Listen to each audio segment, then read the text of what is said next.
Meus irmãos, a paz do Senhor. Deus seja louvado por tudo.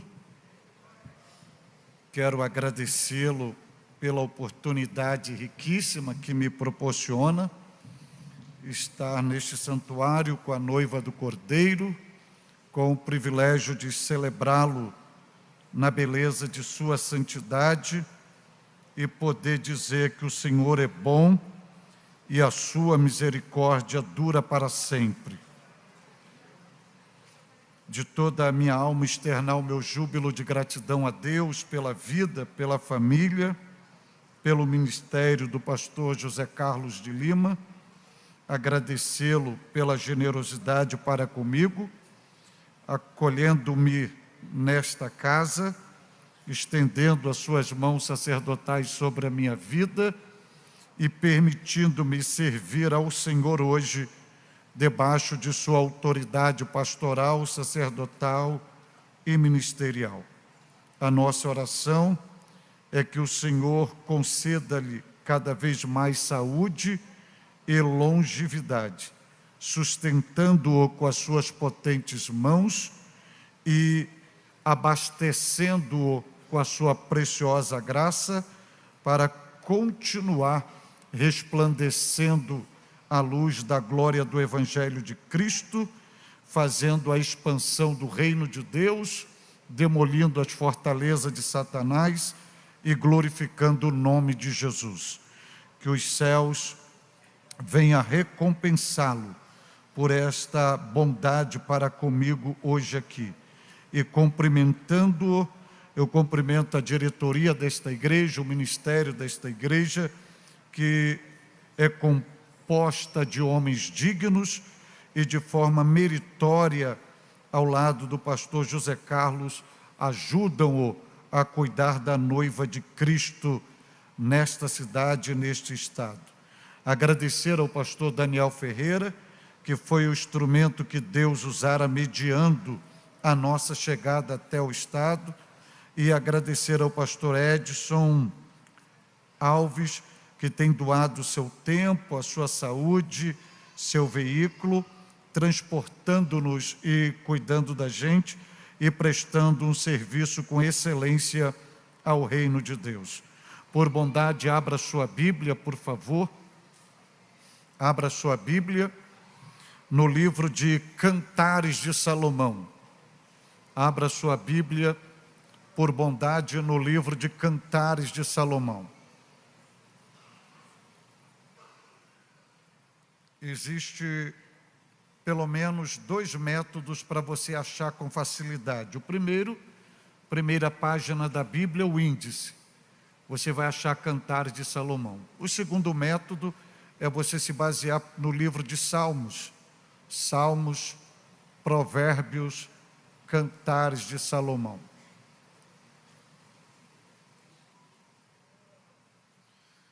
Se você achou esse texto da Bíblia, Salmos, Provérbios, Cantares de Salomão, é um livro pouco utilizado por nós, mas é riquíssimo quanto os Salmos de Davi. Cantares de Salomão.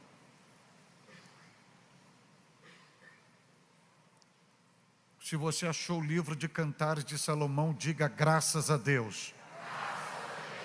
Agora vá no capítulo 2 e o versículo 11 e 12. Cantares de Salomão, capítulo 2, versículos 11 e 12. Diz a Bíblia, palavra do Senhor: Eis que passou o inverno, a chuva cessou, esse foi. Aparecem as flores na terra, e o tempo de cantar chega ou chegou, e a voz da rola ouve-se em nossa terra. Amém. Eu vou pedir uma generosidade aos irmãos. Mantenha a sua Bíblia aberta eu vou fazer uma ministração expositiva e é muito importante que os irmãos mantenham a sua Bíblia aberta para conferir aquilo que vai ser ministrado. E antes de apresentarmos o pano de fundo desse texto, eu gostaria de convidá-los a olhar para o versículo 11. Vê se no versículo 11 você tem presente nele chuva. Vê se tem chuva no versículo 11. Vê se você visualiza uma estação chamada inverno também no versículo 11. Olhe para o versículo 12. Vê se você vê flores. Então você tem uma primavera. Ainda no versículo 12, vê se você tem um cântico de pássaro. Tem. Vê se você vê a chegada de um tempo de cântico, de louvor. Tem. Ok. Então, guarde bem isso, esses destaques, e é sobre isso que a gente vai trabalhar hoje aqui, à luz da palavra de Deus. Pois bem, meus irmãos, santos do Senhor que hoje me ouve neste santuário, como os senhores e senhoras bem viram, e são testemunhas oculares, hoje nós estamos situados no livro de Cantares de Salomão, utilizando o 2º capítulo, e especialmente hoje o 11º e o 12º versículo. Cantares de Salomão, também conhecido como Cântico dos Cânticos. A Bíblia vai nos mostrar que Salomão cantara 1005 cânticos, escrevera 3000 provérbios, e dos 1005 cânticos aprove o bendito Espírito Santo, na sua regência operacional e inspiradora, pegar esse cântico e inseri-lo no cânon sagrado para ser o nosso manual de regra de fé. Nós, da família cristã, temos pouco contato com o livro de Cantares de Salomão. Haja vista que no meio das provações, das lutas da vida, nós recorremos ao Salmo 125, 121, 91, 46, 23, mas sequer recorremos ao livro de Cantares de Salomão, porque nós, numa perspectiva, olhamos para Cantares de Salomão e vemos nele apenas um manual de vida conjugal. Sim, é um livro que tem uma série de lições, de aplicações para uma vida conjugal salutar, estabilizada. Mas o livro de Cantares não é somente um livro de manual para a vida conjugal. Ele é riquíssimo para toda a nossa vida espiritual. E aquilo que nós precisamos de respostas, de crescimento e de fertilizante para a nossa alma, também está no livro de Cantares de Salomão.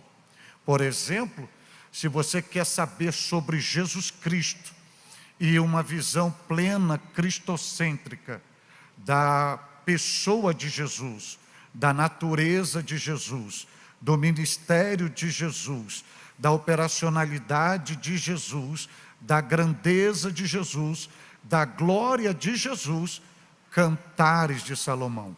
Mas você quer uma visão eclesiológica e você quer saber da igreja, a origem da igreja, a característica da igreja, a figura da igreja, a identidade da igreja, o ministério da igreja, o triunfo da igreja, o destino da igreja, o arrebatamento da igreja, Cantares de Salomão. Mas você quer saber sobre o Espírito Santo, e numa visão pneumológica você vê aqui a pessoa do Espírito Santo, o símbolo do Espírito Santo, o ministério do Espírito Santo, a obra do Espírito Santo, e aí a ação operacional do bendito Espírito Santo. Mas você quer uma visão escatológica e você quer os sinais da vinda de Jesus, Cantares de Salomão. Você quer o arrebatamento da igreja, Cantares de Salomão. Você quer a grande tribulação, Cantares de Salomão. Você quer o governo milenial de Jesus Cristo, Cantares de Salomão. Mas você quer saber sobre lições para a vida de um obreiro, para uma praticidade ministerial, Cantares de Salomão. O perfil de um obreiro, Cantares de Salomão. O caráter de um obreiro, Cantares de Salomão. A postura de um obreiro em relação à igreja, Cantares de Salomão. A recompensa de um obreiro, Cantares de Salomão. Mas você quer saber sobre vida cristã, Cantares de Salomão. E é nesta visibilidade que nós lemos hoje Cantares capítulo 2, versículo 11 e 12, porque numa figura de linguagem, numa linguagem poética, o sábio Salomão vai nos mostrar nesses 2 versículos retratos da história da vida cristã, as fases da vida cristã. E falando em figura de linguagem, os senhores já sabem, mas não custa lembrá-los, tem pelo menos 3 possibilidades da gente enxergar o livro de Cantares de Salomão. A primeira dela é uma visibilidade totalmente literal, onde Salomão é um personagem real, onde a Sulamita também é real, e o livro apresenta um relacionamento de interação amorosa, afetiva deste casal.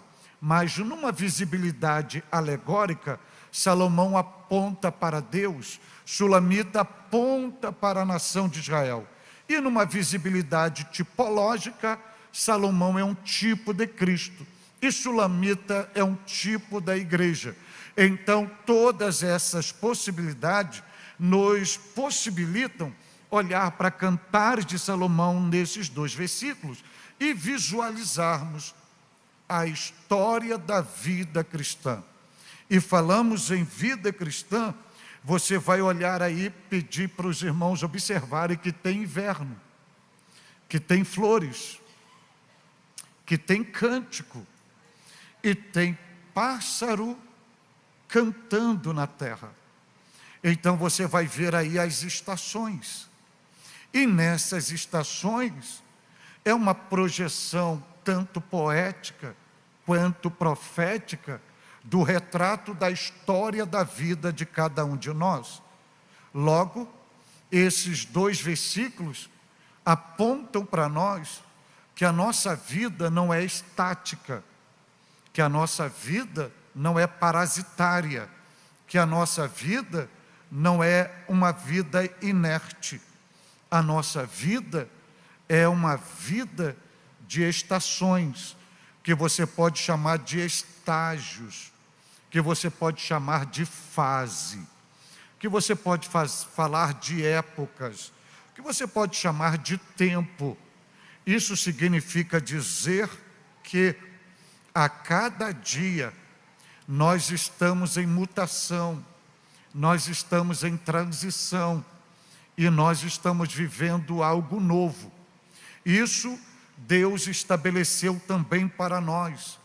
Quando Deus, no processo construtivo e do desenvolvimento da nossa vida, visando o nosso bem-estar, Deus criou as estações que bem sabemos, o inverno, a primavera, o outono e o verão. E a nossa vida cristã também são pautadas por essas 4 estações. Isso vem nos ensinar que toda a regência da nossa vida, ela é caracterizada por fases.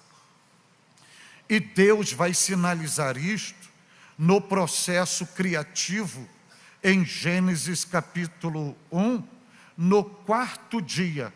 Você vai ver Deus criando no 4º dia. Em primeiro lugar, Ele cria o céu, o sol. Em segundo lugar, Ele vai criar a lua. E em terceiro lugar, Ele vai criar as estrelas. Esses luminares tudo na Bíblia tem uma projeção profética, cristocêntrica e dimensional pela dispensação da graça.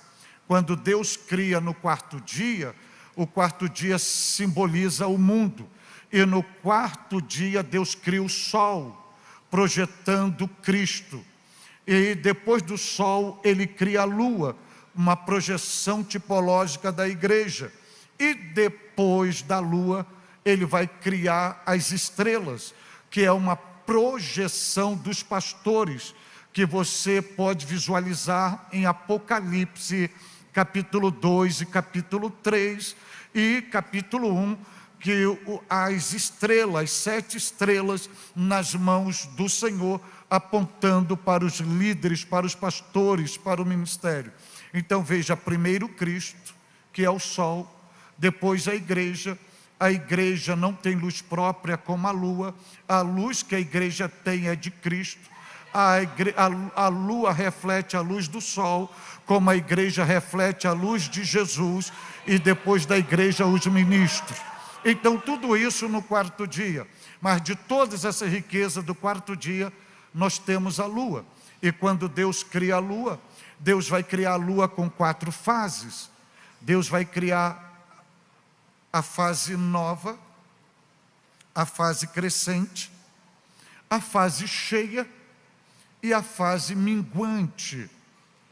E em cada fase há um retrospecto no oceano, na terra, pelas fases da lua. Então, a lua tem a sua fase nova. Então, naquela fase, tudo é novidade. E depois que ela vive a novidade, ela começa a crescer. E na fase crescente é desenvolvimento. E depois que ela cresce, ela vai viver a fase cheia. Só que quando ela está vivendo a fase cheia, querendo ou não, isso não está na autonomia dela, ela vai viver a fase minguante. É justamente o que Deus faz conosco. É justamente o que Deus nos proporciona viver nas fases. É a fase na nossa vida que Deus nos conduz, que é a fase do novo.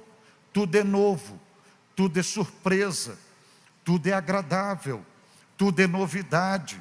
As experiências são novas, as bênçãos são novas, as amizades são novas, tudo é novo.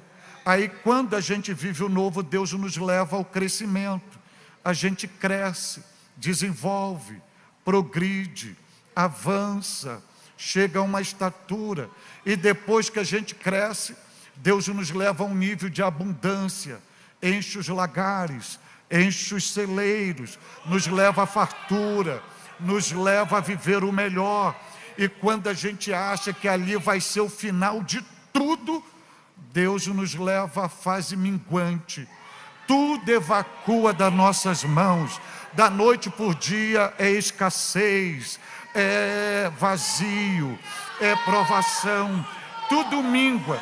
Aí você pergunta, é injustiça de Deus, é falta de amor, é falta da justiça, é falta da fidelidade, é falta da bonança de Deus? Não, não é falta de amor, não é falta de justiça, não é falta de fidelidade, não é falta de provisão. É o método pedagógico divino de nos amadurecer, porque Ele não quer que a gente fique acostumado. Ele nos ensina a crescer, a avançar, a progredir, e cada fase da vida precisamos ter estabilidade para não nos perdermos. Aí Deus nos leva à fase do novo, leva na fase do crescimento, leva na fase do enchimento, e depois Ele mesmo permite que tudo se esvazie, só para que a gente venha experimentar o novo de novo, crescer de novo, encher de novo.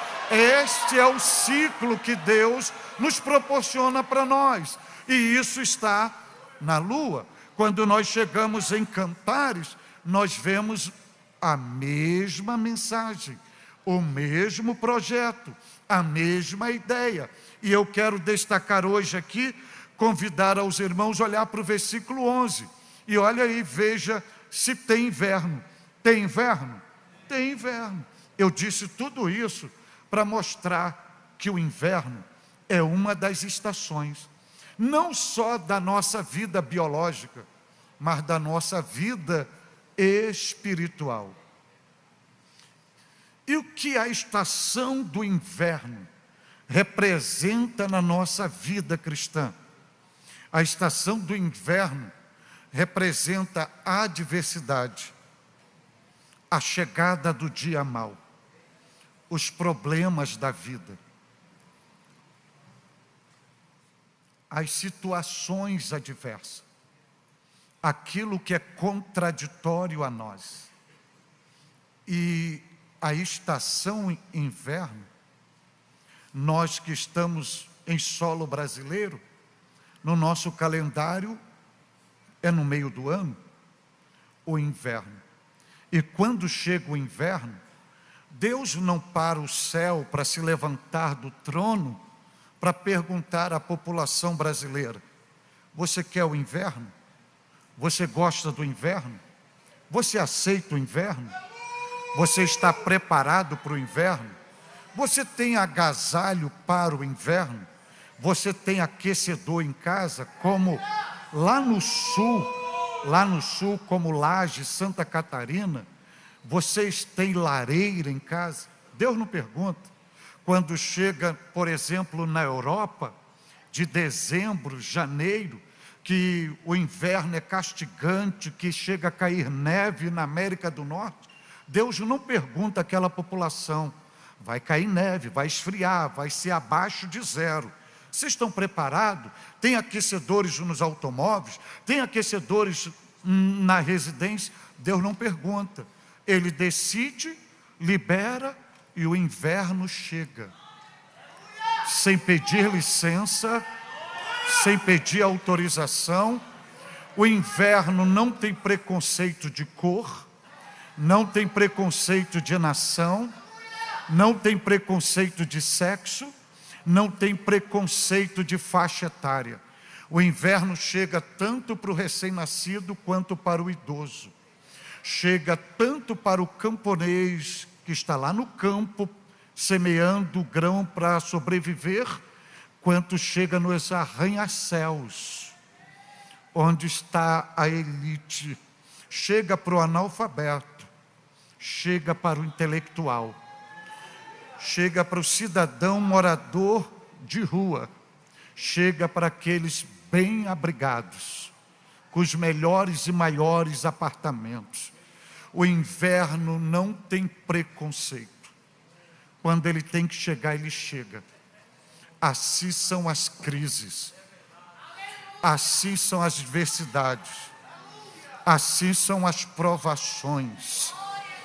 Deus não nos permite se nós queremos, porque se Ele perguntar se a gente quer, a gente sempre vai negar.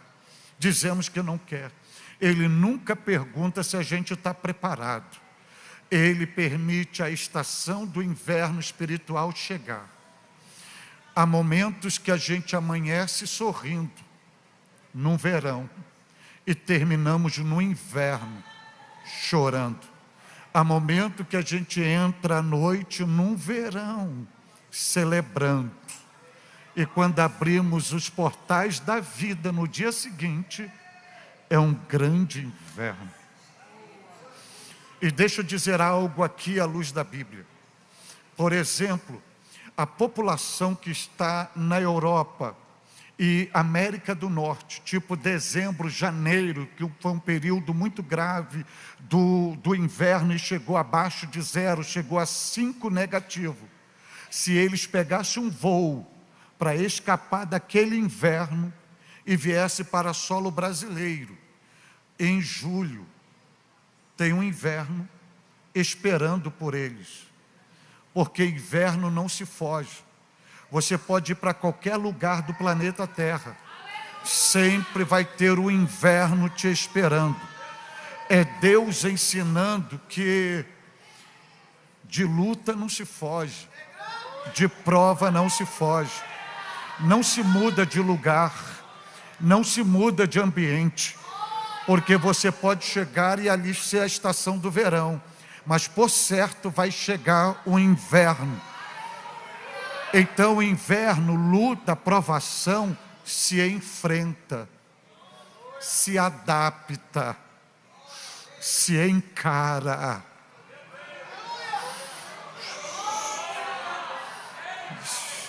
E deixa eu lhe dizer algo aqui: quando a sua estação inverno chegar, não adianta pedir socorro aos homens, porque o inverno, quem faz a previsão dele, como ele vai chegar, da forma que ele vai chegar, são os meteorologistas. Mas o máximo que eles podem fazer é a previsão, mas eles não exercem nenhum controle. Quem exerce o controle é Deus. Isto significa dizer que, quando o teu inverno chegar, só Deus exerce o controle. Só Deus diz: aqui é o início, só Ele sabe, aqui é o meio, e só Ele sabe, aqui é o fim.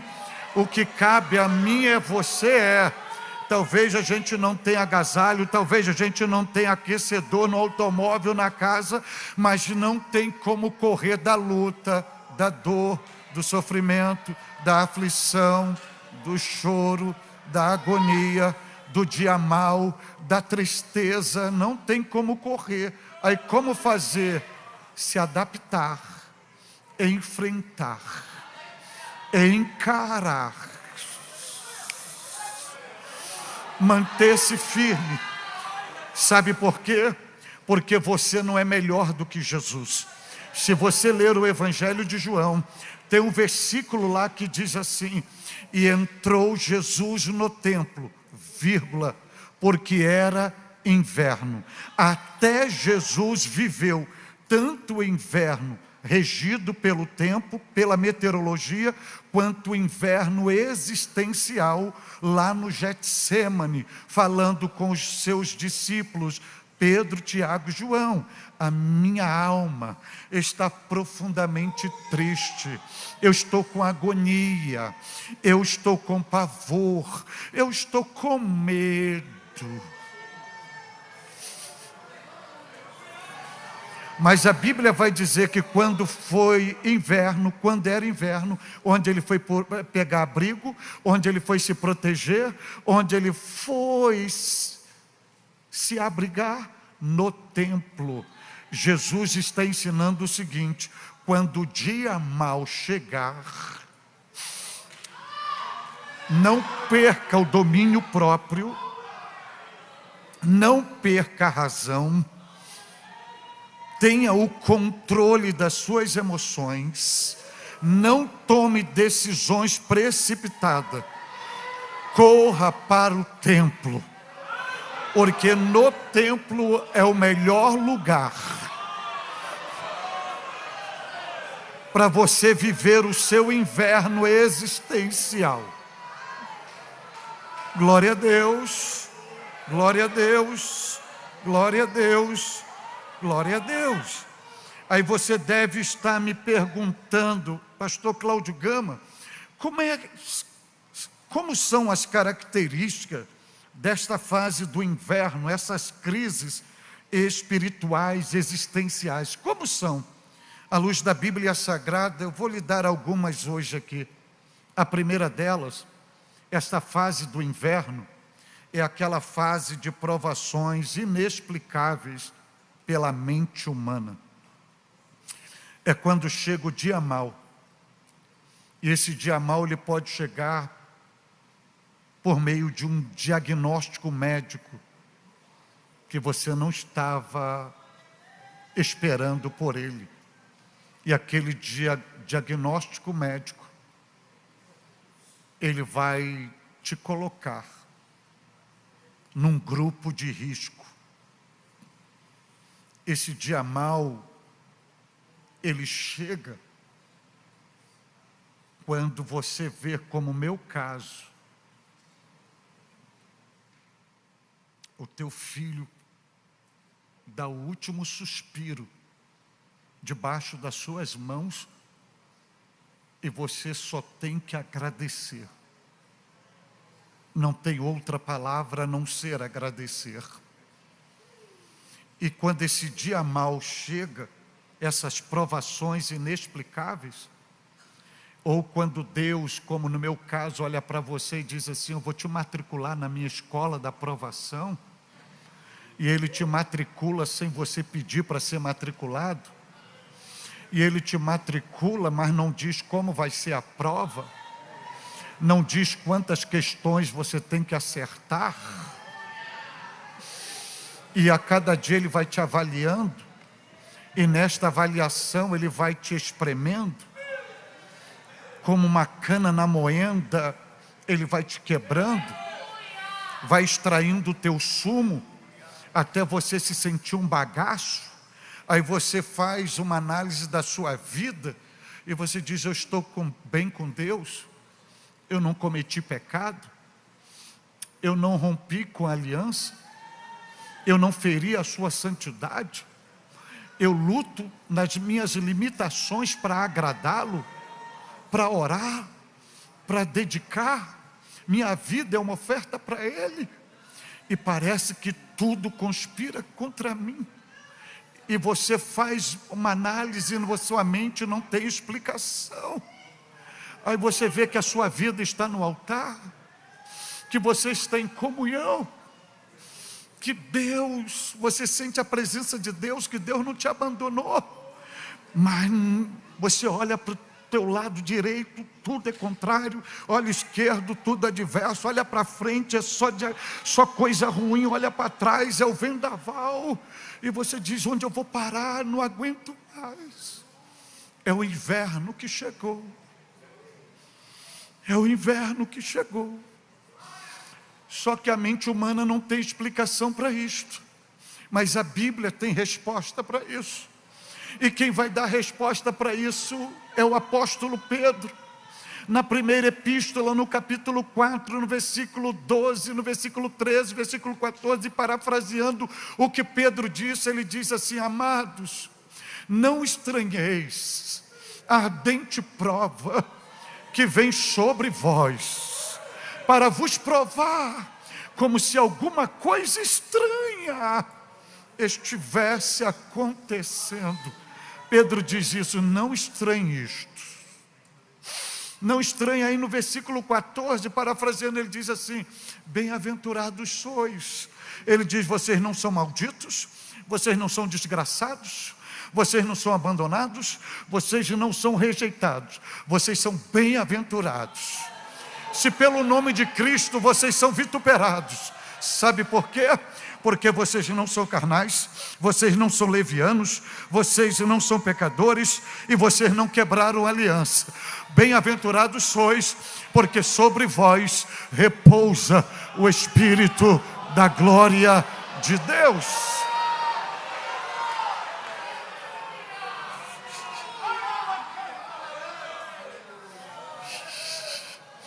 Só que a mente humana não tem explicação. Igual sou questionado: por que Deus levou teu filho de 30 anos a 7 meses? Eu respondo: porque eu não era pai do meu filho, eu era apenas um mordomo, eu cuidava dele para Deus. Na verdade, ele nunca foi meu, foi Deus que fez um investimento em mim, e olhou para mim e disse: cuida dele para mim. Só que me disse só o dia que ele ia nascer, mas não disse o dia que recolheria de mim. E eu não tenho explicação para isto.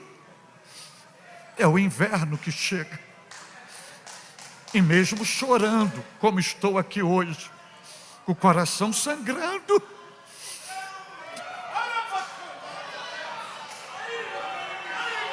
mas no meio do inverno, olhando para ele, dizendo: eu te amo, eu não abro mão de ti, eu não tenho outro bem além de ti, tu és o meu quinhão, tu és a minha porção, tu és a minha herança, tu és o meu tudo. Mas é o inverno, E quando o inverno chega,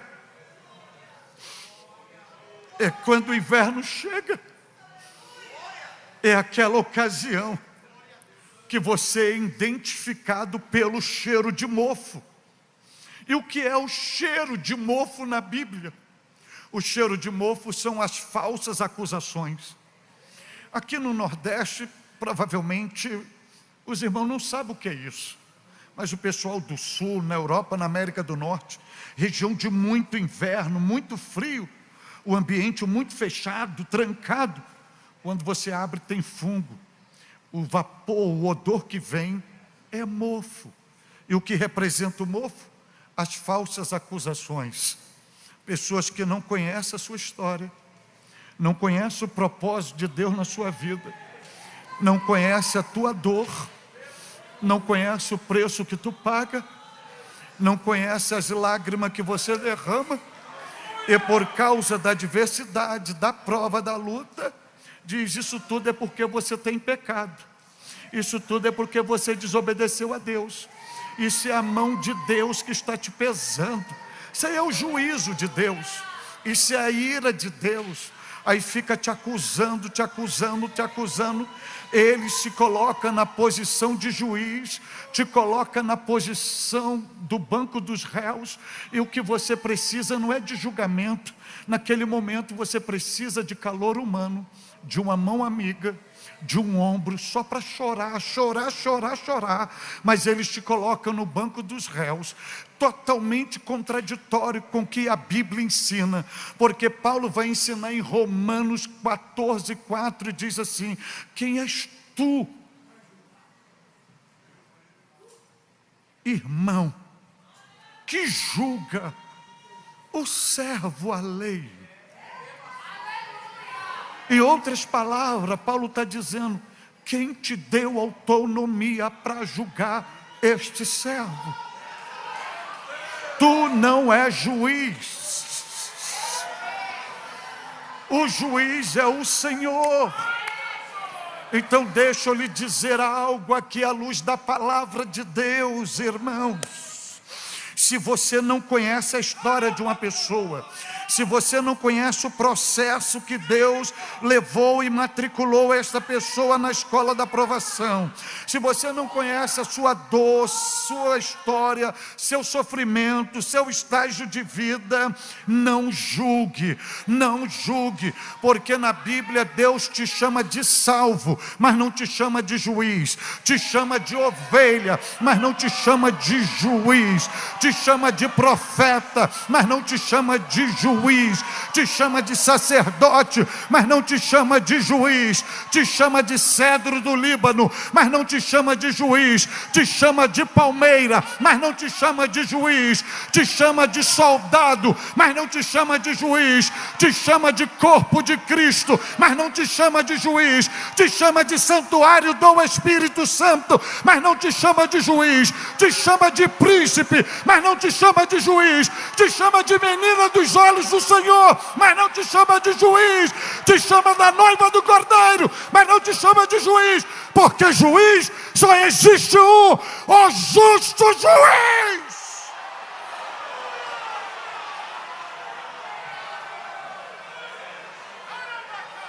E Paulo canta em Romanos capítulo 8,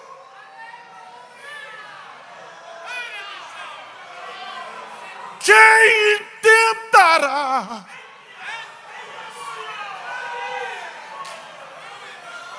em julgar os escolhidos de Deus, se é Deus que os justifica?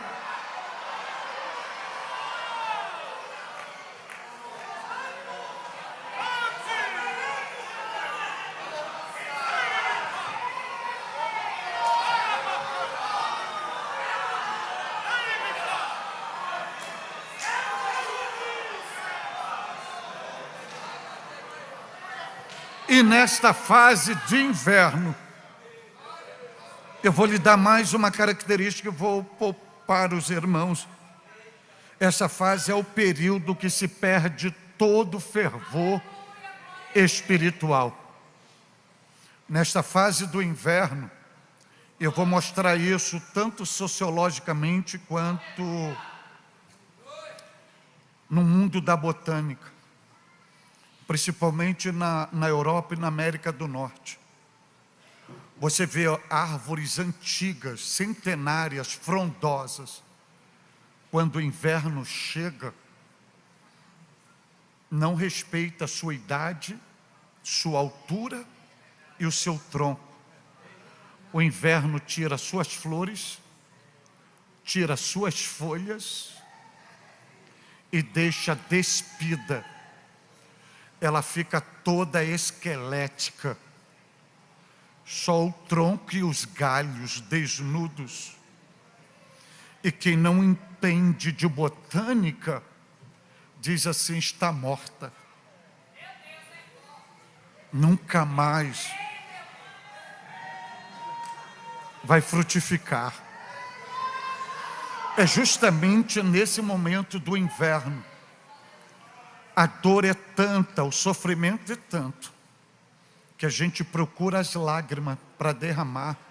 As pupilas estão secas, porque o inverno tira tudo. A crise arranca tudo. A gente procura saliva e não tem saliva. A refeição está à mesa. Cadê o apetite? Porque o sofrimento arranca tudo de nós. Deforma a gente. Desfigura a gente. E isso é bíblico, porque Salomão vai dizer que o coração alegre formoseia o rosto. Mas o inverso disso é que o coração triste, você não precisa dizer e fazer de conta que está alegre. É expresso no seu semblante. Porque a dor te desfigura. Você não tem prazer de pentear o cabelo, de lavar o rosto. Você amanhece o dia e termina os dias do mesmo jeito. Porque te arranca tudo. Aí você diz, vai para orar. Aí você vai para orar, já não tem mais palavras para dizer. Esgotaram todos os seus pedidos. Você não tem mais como cantar, porque não tem força.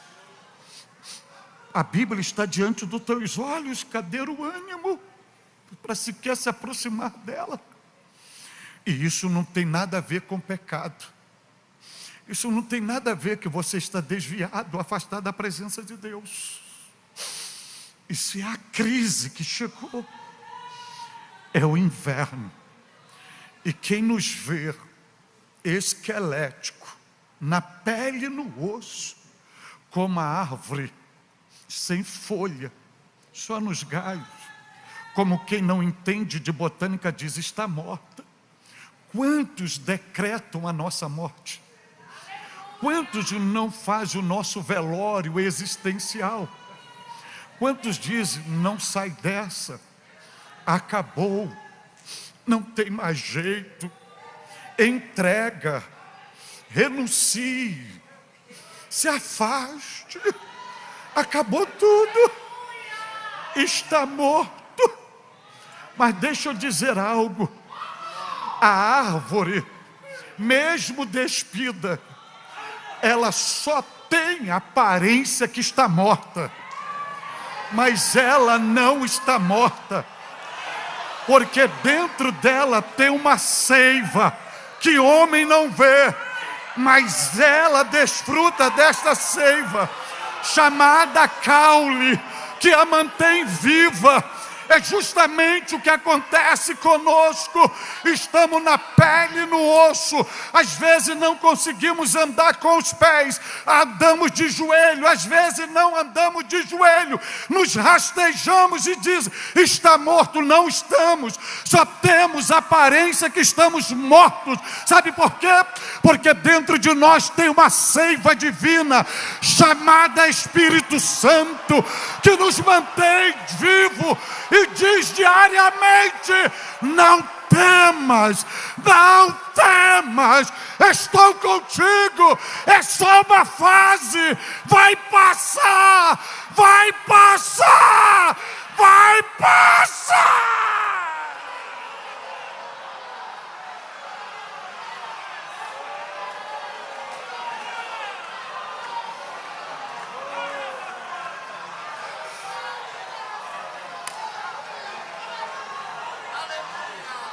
E outro detalhe, a árvore só tem a aparência que está morta, mas não tem morta, porque caiu a neve, veio as tempestades de neve, caiu abaixo de zero a temperatura, e ela continua lá. E por que ela não tombou? Porque o segredo das forças dela e da segurança dela não está nas folhas, não está na aparência, não está no fruto e não está nos galhos. Ela não tombou porque ela tem raiz. A raiz está profunda.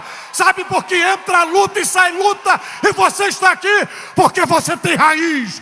Porque você tem raiz. E hoje você pode cantar igual a Jó. Eu sei que o meu Redentor vive. Você pode cantar igual a Paulo.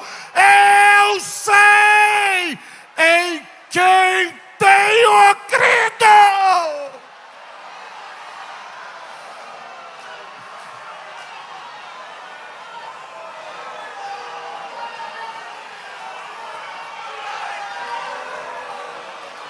Hoje, com respeito ao pastor dessa igreja, a gente vai parar por aqui, só nesse inverno. E numa próxima vez a gente continua. Mas eu tenho uma boa notícia para vocês. A partir de hoje, uma nova estação chegará na sua vida. E não sou eu que digo. É a própria Bíblia. Eu pedi para você mantê-la aberta, porque o inverno você vai ver que ele não é permanente, ele é apenas uma estação. E Salomão começa assim o versículo 11: eis que passou o inverno. Deus te trouxe hoje aqui para lhe dizer que hoje é teu último dia de inverno, de crise, de acusação, de perseguição, de luta, de batalha, de contrariedade. Vem um novo tempo, uma nova estação, uma nova época, algo novo de Deus aí para você. Se prepare! Deus te abençoe!